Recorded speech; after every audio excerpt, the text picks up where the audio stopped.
নমস্কার বন্ধুরা, চন্দনা কুকিং স্টাইলে সবাইকে স্বাগত। আজ চলে এসেছি নিরামিষ ফুলকপি আলুর রসা নিয়ে। ফুলকপি একবার এভাবে রান্না করে খেলে কিন্তু বারবার খেতে ইচ্ছে করবে আর একটুও অরুচি হবে না। শুধু ভাত নয়, রুটি, লুচি, পরোটা, পোলাও সব কিছুর সঙ্গে কিন্তু এই রেসিপিটি পরিবেশন করা যাবে। তো চলো দেখে নেওয়া যাক আজকের রেসিপি। এই রেসিপিটি বানানোর জন্য আমি এখানে নিয়ে নিয়েছি একটা ফুলকপি। এখন ফুলকপিটা ঠিক এইরকমভাবে কেটে নিচ্ছি। ঠিক এইরকম মিডিয়াম সাইজ করে কেটে নেব, আর তার মধ্যে যেগুলো একটু বড় আছে সেগুলো মাঝখান থেকে কেটে ভাগ করে দেব। এখন দেখতেই পাচ্ছ পুরো ফুলকপির টুকরোগুলো একই রকম সাইজ করে কেটে নেওয়া হয়ে গেছে। এবার কেটে নিচ্ছি দুটো আলু।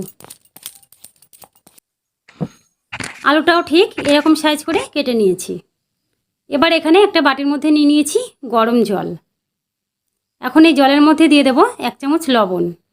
লবণটা দিয়ে জলের সাথে মিশিয়ে নিচ্ছি।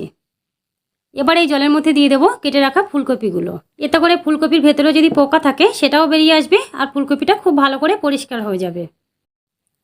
এবার এখানে গ্যাসের উপরে কড়াই বসিয়ে দিয়েছি আর দিয়ে দিলাম 3 টেবিল চামচ সরষের তেল। এখন তেলটা একটু গরম হয়ে গেলে এর মধ্যে দিয়ে দিলাম সামান্য একটু হলুদ। এবার এই তেলের মধ্যে কেটে রাখা ফুলকপিগুলো ভেজে নেব।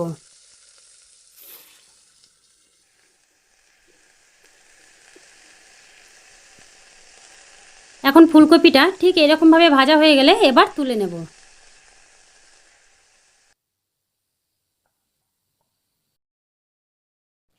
এখন কড়াইয়ের মধ্যে দিয়ে দিচ্ছি আরও 2 টেবিল চামচ সরষের তেল। এখন তেলটা একটু গরম করে নিয়ে এর মধ্যে দিয়ে দিচ্ছি কেটে রাখা আলুগুলো দিয়েও একটু ভেজে নেব।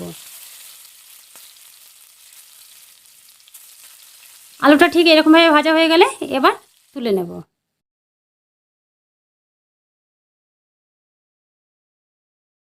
এখন আলুটা ভেজে নেওয়ার পরে কড়াইয়ের মধ্যে যে বাকি তেলটা থাকবে এর মধ্যে দিয়ে দিচ্ছি একটা তেজপাতা, দিয়ে দিচ্ছি 1/2 চামচ গোটা জিরে ফোড়ন, আর দিয়ে দিচ্ছি একটু গোটা গরম মশলা। এবার ফোড়নটা একটু ভালো করে ভাজা হয়ে গেলে এর মধ্যে দিয়ে দিচ্ছি আদা আর কাঁচা লঙ্কা বাটা। এখানে 4-5টা কাঁচা লঙ্কা আর 1 ইঞ্চি সাইজের আদা আমি মিক্সিতে বেটে নিয়েছি।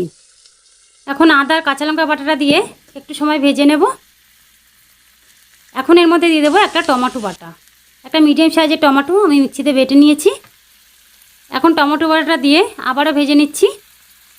এবার এই সময় কিছু মশলা অ্যাড করছি। দিয়ে দিচ্ছি 1 চামচ জিরে গুঁড়ো,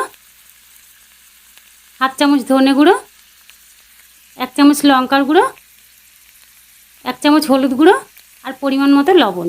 এখন সব মশলাগুলোকে ভালো করে কষিয়ে নেব।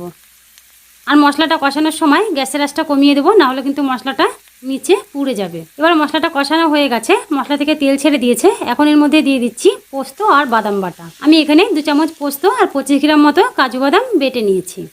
এখন পোস্ত আর বাদাম বাটা দিয়ে মশলার সাথে আবার একটু কষিয়ে নিচ্ছি। ঠিক এরকমভাবে কষানো হয়ে গেছে। এবার এর মধ্যে দিয়ে দিচ্ছি ভেজে রাখা আলু। এখন আলুটা দিয়েও মশলার সাথে আবারও কষিয়ে নিচ্ছি। কিছুক্ষণ কষানো হয়ে গেলে এবার এর মধ্যে দিয়ে দেব জল। আমি এখানে 1.5 কাপ মতো গরম জল দিচ্ছি। এখানে অবশ্যই গরম জল ব্যবহার করতে হবে। এই সময় গরম জল ব্যবহার করলে তরকারির স্বাদ বাড়াতে অনেকটাই সাহায্য করে। এবার দিয়ে দিচ্ছি ভেজে রাখা ফুলকপিটা দিয়েও খুব ভালো করে সব কিছু মিশিয়ে নিচ্ছি। এবার ঢাকা দিয়ে 10 মিনিট মতো রান্না করব। ফিরে এসেছি 10 মিনিট পরে। এখন কিন্তু আলু, ফুলকপি সব কিছু খুব ভালো করে সেদ্ধ হয়ে গেছে। এখন ঢাকাটা খুলে আরও 2 মিনিট মতো এভাবে নাড়াচাড়া করে রান্না করব। এবার দিয়ে দিচ্ছি 1 চামচ গরম মশলা। গরম মশলাটা দিয়ে ভালো করে মিশিয়ে নিচ্ছি। এখন দিচ্ছি 1 চামচ ঘি। বন্ধুরা, নিরামিষ ফুলকপি আলুর রসায় কিন্তু একটু ঘি দিলে ঘিয়ের ফ্লেভারটা খুবই ভালো লাগে আর খেতেও ভালো লাগে। এখন ঘি দিয়ে আবার ভালো করে মিশিয়ে নিচ্ছি। এবার ওপর থেকে দিয়ে দিচ্ছি কুচিয়ে রাখা ধনেপাতা। আমি এখানে ধনেপাতাটা দিচ্ছি, তবে তোমরা চাইলে এটা নাও দিতে পারো। বন্ধুরা, এখন কিন্তু আমাদের নিরামিষ ফুলকপি আলুর রসায় একেবারে রেডি। তবে এখন ঢাকা দিয়ে 5 মিনিট রেখে দেবো, তারপরে পরিবেশন করব।